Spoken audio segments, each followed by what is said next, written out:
Today on Blue Values TV, part 2 of our series on genetically engineered foods. Stay tuned.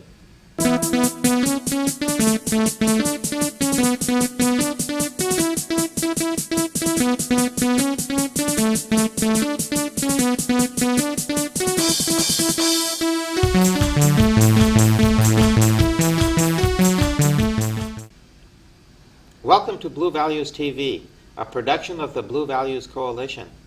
The Blue Values Coalition is a nonprofit organization dedicated to informing, educating, and engaging our neighbors in the governance of our communities. Look for us online at bluevaluescoalition.org.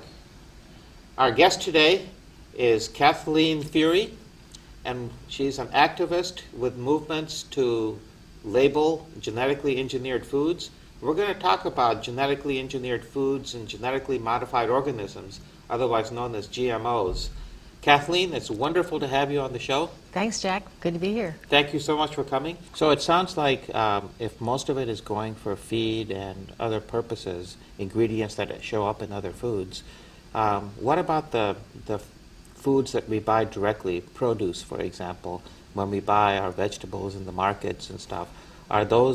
Do those tend to be genetically engineered, or are those less so? Most of them aren't. So there's some crookneck squash, there's some yellow squash, there's Hawaiian papaya that are genetically engineered, and some sweet corn. But most of the crops that are genetically engineered are the corn, the soy, canola, sugar beets. If you see sugar on an ingredient label, they've just allowed for the sugar beets to be called just sugar, which means it's probably genetically engineered. It's coming from genetically engineered sugar beets. Sugar beets, yep. And the alfalfa, and the alfalfa is significant, not because humans really eat it, because we really don't eat it, but they eat it for their feed. Right. And so the animals that we're eating, if they're not organically raised, very possibly are eating a high percentage of these corn and soy genetically engineered seeds. And the reason why is because, any idea why? Why? Makes them fatter quicker. That's Can right. get them to the market. Economics. Yep, that's exactly right. It's usually for money. Yeah, yep. So we're not eating them. If you go to your produce aisle and you're walking around the store, a lot of Michael Pollan and people who advise people about how to eat the healthiest way you possibly can tend to tell people, shop the periphery of your store. Get the dairy, your produce, your meats around the periphery, and kind of stay away from all that stuff in the middle that's bag, bottle, box, and can. And you're going to have a healthier series of choices. And then sometimes they have the organic products and the conventional products separated out, because the conventional products will allow more pesticide and herbicide use than organics allow. But there's most of those whole foods, your apple, your orange, your potato, almost all those foods are non-genetically engineered. There are a lot of them that are conventionally raised, so a lot of them do have a lot of residues on them from pesticides and herbicides, but they're still better choices than... Now, you talked about sugar from sugar beets as coming often from genetically engineered beets. And therefore, since it comes from a genetically engineered beet, it's considered a genetically modified organism, or GMO. But it's still sugar, and most sugars are disaccharides containing two sugar molecules joined together. If the molecule itself is indistinguishable from one that comes from a non-genetically engineered plant, should it really be considered genetically engineered?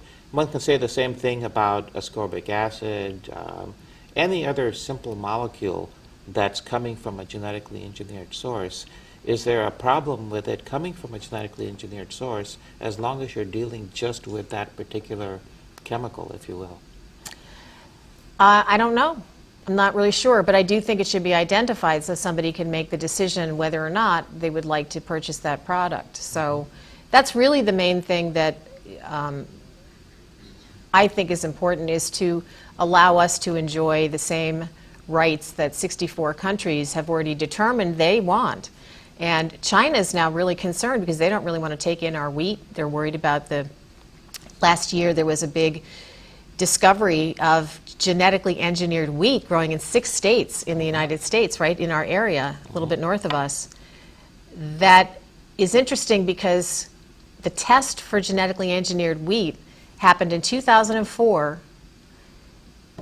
It was stopped, and in 2013 there's GE wheat in 6 states that they discovered last year. So now a lot of countries in Europe are worrying, and in China are worrying, what's in that wheat? Are we eating this genetically engineered wheat? Is it being mixed in with the conventional wheat? You know, what should we do about this? So they're worried. This is going to be a problem for countries that don't want to take genetically engineered crops commercially for our country. Because if we're producing wheat in our states and these countries are not sure it's safe, could be a big commercial problem. So if we identify it, we can, I think, help make sure we're dealing with the problem commercially as well. Well, let's talk about the labeling then Sure. of genetically engineered foods. If that's the bulk of the focus right now, the recommendation from the FDA on the FDA website is a voluntary labeling of foods that are not genetically modified.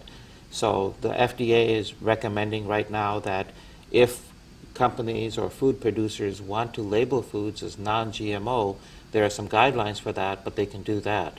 But they already have that right. They have that right, but as you said, I think it was 85% of the foods that we eat tend to have some kind of genetically engineered material or comes from genetically engineered sources in them. So if we tried to label all the foods that are genetically modified, it would be about 85% of the foods that are out there. And I don't know, my own reaction to that is if everything is labeled, it's the same thing as if nothing is labeled. It's like Prop 65 in California labeled all the businesses that have hazardous chemicals. Now every building you go into seems to have a Prop 65 warning at the front door, and you're almost blind to it. You don't even see it anymore. Well, it's kind of like salt or trans fats. If something has it in it, we should know it. We have laws for that. We see how much trans fats are in a product. We see how much salt is in a product. And salt and sugar and trans fats are in practically everything there is in a bag, bottle, box, or can, but that's labeled. So if you want to eat Oreos, as I said earlier, you're going to eat Oreos. You're not going to decide, well, that's Oreos, that's my non-Oreo, you know. So we can make those choices ourselves, but I think just like the trans fats, just like the salts, just like any other ingredients that are in a product, I think it's important that we just know this has been produced through some genetic engineering process. Yeah. So we can identify it. Can you tell us a little bit about the reason why companies do genetic engineered products? What's the benefits to the companies? You mentioned making animals grow bigger and faster and stuff for economic reasons. Well, that's not necessarily from genetic engineering, although they use genetically engineered crops quite, you know, mostly for the animal feeds, right, especially for the big animal feeding lots. But the seed manufacturers can patent the seed. And right, since the domestication of agriculture, farmers and growers have shared, traded, and sold their own seed. They take the seed that they've had that's excess from their current crop, save it, and reuse it so they can plant from that seed the following year. They've been doing that for 10,000 years or more. And Monsanto completely changed that. Yes, because the patent, this is interesting too, because the patent says this seed is unique, this seed is a novel organism, and then the law says that they're generally recognized as safe and substantially equivalent in order for them to say that they're the same. Mm-hmm. So which is it? Are they actually novel and unique, or are they the same? And how is it that they can't be both? So the farmer who has to take out a contract, they're non-disclosure contracts. The farmer can't say what's in it. In order for that seed to grow properly, they have to use the designer pesticide, the designer herbicide, fertilizers, the equipment, all the inputs that have to go with it. So if the seed manufacturer can actually take that seed and force you not, as a farmer, to use it again for your following harvest, you have to buy seed, and those seeds keep getting more expensive each year. Not only do they have to buy them, but they get more expensive every year. And so the seed prices keep going up. When the patents of the seeds are expired, they do what they call smart stacks, where they stack on another trait in order for them to get that bump on the intellectual property right and the patent again. So that and the pesticides that they're selling, these are some of the externalities we don't see with the genetically engineered crops. Now, the conventional crops use plenty of pesticides as well and fertilizers, but these go along with the designer seeds are meant to go with the designer pesticides and herbicides. The herbicides and pesticides are actually used that terminology is used synonymously for both the herb and the pesticides. But what's interesting is that now we're developing super pests and super weeds, which are these weeds that are just killing off really high percentages of these plants. The corn borer is one of the corn borer is a pest, and the pigweed is a weed that is attacking these plants. And the reason they're attacking them is because their predators have been killed off. Because once they do blanket spraying, the predators are killed off for the weeds. So the weeds that are the strongest just come right back up again and go, hey, no predators. Also developing weeds that may be resistant to Roundup and stuff? Yeah, that's what the pigweed is. is. The pigweed is one of them. That's a good example of one. And the corn borer is a good example of the pesticide-resistant insect. Right. So what's happening is now the Roundup, which is the main component of Roundup is glyphosate. Right. That's failing, and so what they've had to do is instead of spraying intermittently throughout the course of their harvest, they're spraying much more intermittently because they need to get this under control. And it used to be that people used to be hired in the fields, talk about job creation, picking and pulling weeds, right? They don't do that because of these sprays. Right. Then the other thing that's happened is because of the failure of the herbicide that they're spraying, the Roundup, on these crops, they're now planning to use dicamba, much more toxic, although it's hard to say. Roundup is very toxic as well. And Agent Orange component 2,4-D is just about to get approved by the EPA within probably a few days. And are we familiar with Agent Orange? Agent Orange was used in the war. What do we do with it? Was it used basically as a killing machine, right? How? How was it used? Do you remember? It was dispersed. Dispersed how? Aerially. Aerially. And what was the purpose? Tell me. To defoliate entire jungles. So it's a very strong herbicide. So they could find the enemy. Right. So what happened is the Roundup, which is very deadly, isn't working.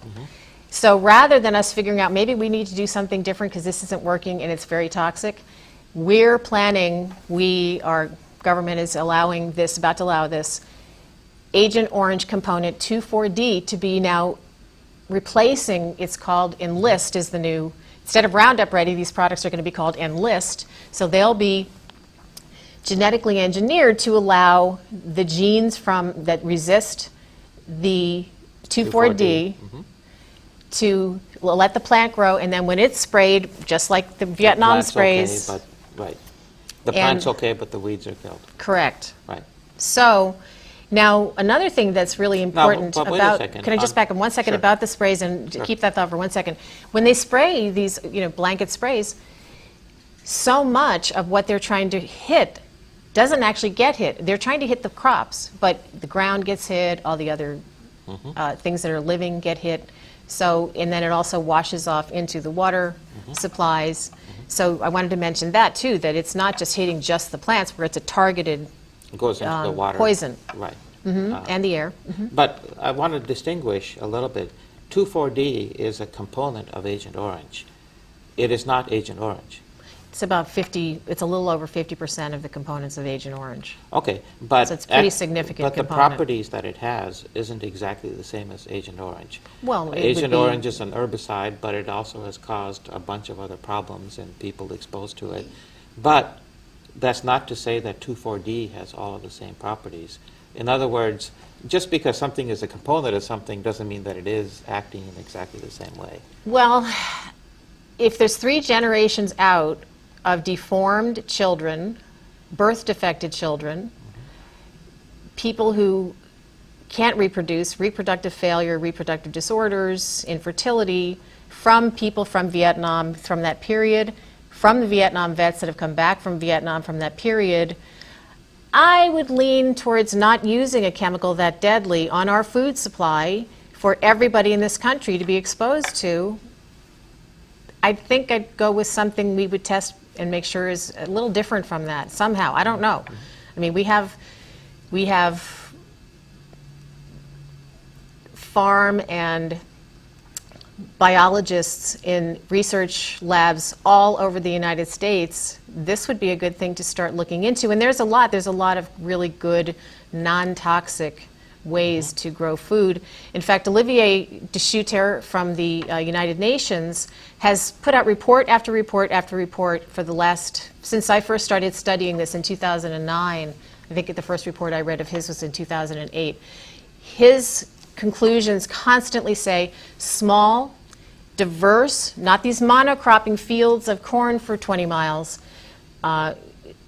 diverse small farms are the best way to feed the world than any other way they can think of, and that don't use all these chemical inputs.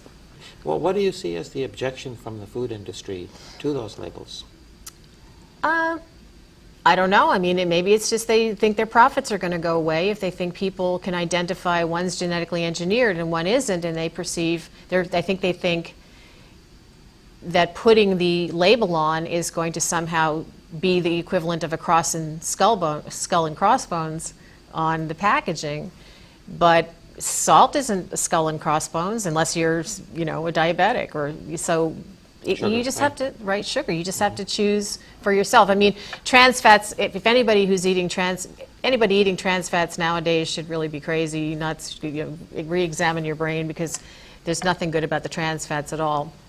You try to get anything you can without trans fats. But Trans fats have been largely removed, haven't they? From most manufacturers. Most foods. Yeah, you still see them. Sometimes you'll see partially hydrogenated.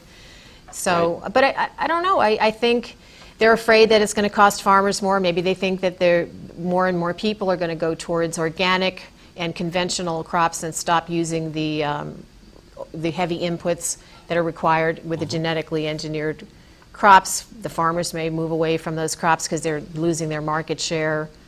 But if it's a healthy food, then it should be fine. If it's as safe and healthy as they think it is, then a label shouldn't make any difference. And if it isn't as safe and healthy as they think it is, and people perceive that it isn't, maybe they should start thinking about working on healthier, safer foods if that's what they think it's going to do. I don't know. I mean, but they seem to be very scared to let this happen in the United States. And Barry Commoner, who is a geneticist who passed away a couple years ago now, was one of the foremost geneticists in the world, actually, said that because of the way these crops are not being labeled in the United States, these foods aren't labeled, he called the United States and Canada, because Canada also doesn't allow labeling, the largest genetic experiment that's been untested in the history of humankind.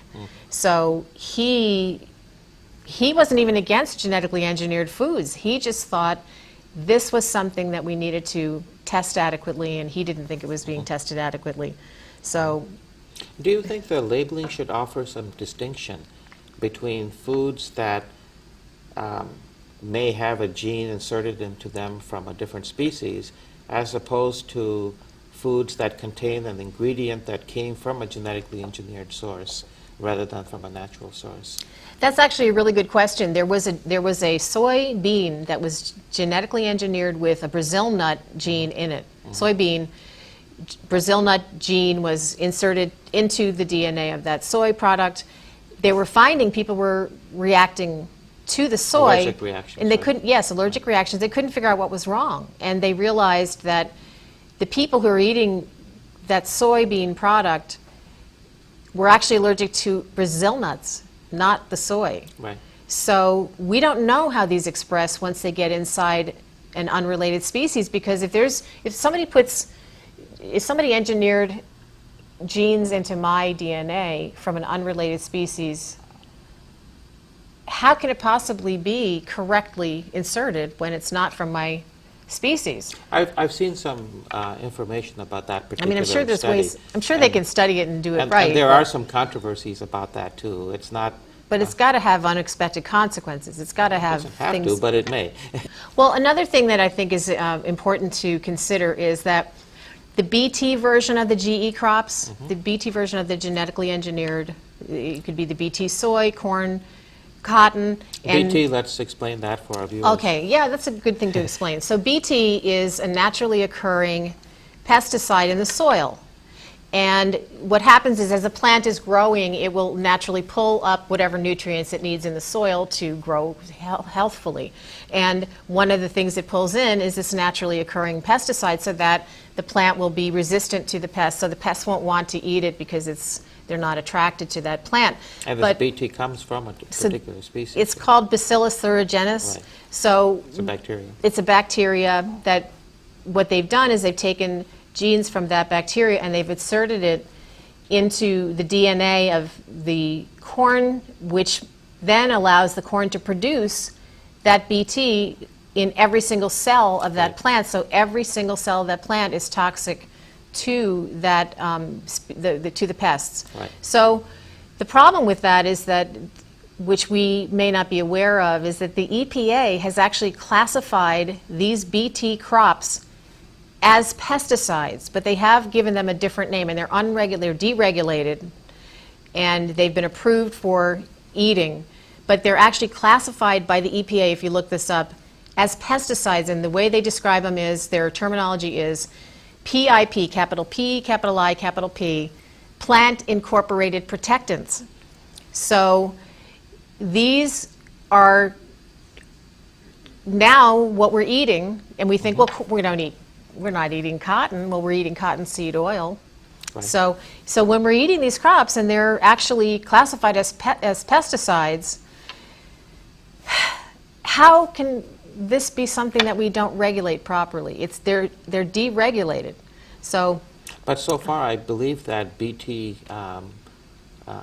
crops are classified by the FDA as being safe. Well, they're classified as pesticides, the PIP, That's by if you the look that up. EPA. That's by the EPA, But yes, I'm by saying the excuse me. FDA has determined that these foods are actually safe. Yeah, they've determined a lot of these foods are safe, yes. But the way the BT works is it actually goes into the intestinal tract of the insect and it kind of punctures holes in the intestinal tract or explodes the stomach of the insect. And so, let's look at Crohn's disease, these digestive disorders, ulcers, leaky gut. I never even heard of leaky gut until about 3 or 4 years ago, and I'm like, leaky gut? What is Kind of a that? disgusting thing, isn't it? That's horrible. So these things that all of a sudden are coming on our health scene, where are they coming from? I mean, we know we eat food every day. Maybe there's some way to check and see what that stuff is. And I'm not saying there's a relationship. I'm just saying it's possible some of these things could not be so great for us to be eating. Right. I'm just trying to formulate whether there should be a distinction between that kind of genetic engineering and genetic engineering where I get a food that's a processed food and it contains a preservative or it contains an ingredient that might have come from a genetically engineered source, but which is basically just a molecule, and it's just a pure molecule that could come from a natural source. Are those two different, or should they be considered as two different types of labels and two different types of risks? I don't know. I don't know really enough about, again, the little, like the vitamin C or the ascorbic acid. I'm not really sure what to say about that, but I do think they should be labeled. And Because I think one of them is vitamin C, right? Vitamin C Vitamin that C comes is from one, ascorbic genetically acid. engineered source Yeah. would be labeled under this bill, it would be labeled as genetically engineered. genetically engineered Yes. product. And aspartame, if you're drinking these diet Diet sodas sodas, and stuff. aspartame would is genetically engineered, so be, you or may it want to. can be. Is all aspartame genetically engineered? As far as I know, it's all. It's all coming from genetically engineered sources. Yes. Not synthetically through chemists and stuff. Well, it may be that may be the process that the chemists are using. I'm not sure, but the aspartame is genetically engineered too, and so we're reading a lot of. Didn't aspartame start out in the 1980s or so, in the early diet sodas before genetic engineering really took hold? Well, I remember saccharin. I remember they used saccharin in a lot of these products, and then they found Nowadays, that was very saccharin. deadly. Now And are now they bringing it saccharin back? is coming from... They're bringing it back? No, no, Oh. not that I know of. But I'm trying to get at, hey, some of these, vitamin C, for example, is a naturally occurring ingredient. So all we're doing is distinguishing products that have vitamin C that come from genetically engineered sources. Yeah, we're just, all we And- want to do is identify them, and that's the main thing to start with, is, identify something that's a genetically engineered product, and there's no reason why we shouldn't do this. I mean, we're all about health in this country. I mean, all we do is see Dr. Oz, and we see all these shows all the time about health, health, health, health, health, and even Dr. Oz is talking about genetically engineered food all the time, as a matter of fact. So we should have the right. I mean, China has been labeling genetically engineered food for you know how long? Take a guess. I don't know. Since 2002. Okay. So for over 10 years, a long That's time. pretty remarkable. Yes, and China, they're the environmental stewards of the world, Sure. right? Right. They're the health gurus of the planet, and they're labeling genetically engineered foods. So it's just, our time has come. We need to label this stuff and get it over with, move on, and then we can make a choice at the store, and then all the people that are worried about this can go away. And the people that want to eat this will know what they can eat, and they can choose adequately what they want to do at the grocery store. Well, thank you, Kathleen. Is there any final words that you would like any final thoughts on what you would like our viewers to know about your proposal to label genetically engineered foods or anything else? Well, if you really want to let your senator or your assembly member know that it's a state bill, it's important to call your senator, to call your assembly member. If it makes it through the Senate and it goes to the assembly side, then the assembly will have to take it through their processes or their committees to move the bill forward. That's SB 1381. Yeah. Okay. So if you want to, I guess one of the things I really want to say too is that every single thing that we say, think, and do really, really matters. And when we have legislators, they're on our payroll. They work for us. I mean, the taxes that we pay, reluctantly or whatever way at this counter and at the end of the year go to paying their salaries, and they are our public servants. And if we have 93% of the people polled in a New York Times poll, which shouldn't be a poll that anybody would raise their eyes about, I don't know, maybe you would, but it's a pretty significant number of Americans that just say, we just want this stuff labeled. Why will they not pay attention to this? These are the people paying their salaries. So when we go in and meet with legislators, they really want to meet with us, actually. They may not admit it, but they need to meet with us. They want to meet with us. We can go there for free and meet with them. You can set up an appointment. You can just drop in and say hello. And we need to teach our kids that we have to have our voice about whatever we want. If we just want to make sure that the public schools are safe, we want to make sure that the lights are on at night for a basketball court in our neighborhood till 9 o'clock. Whatever we want, we need to sit and talk to our legislators about and be active in our communities and speak out. And our voices matter. Kathleen, that's totally consistent with Blue Values Coalition. We try to encourage everyone, Good. get engaged in our communities, get involved, speak out. So thank you very much. Most enjoyable interview. Very and, good to be I to think be our with viewers you. learned a lot on genetic engineered materials and foods. Thank you so much, Jack. I'm so glad to have been here. Appreciate Thank it. you so much. And to all of our viewers, thank you for joining us. And until next time, good night.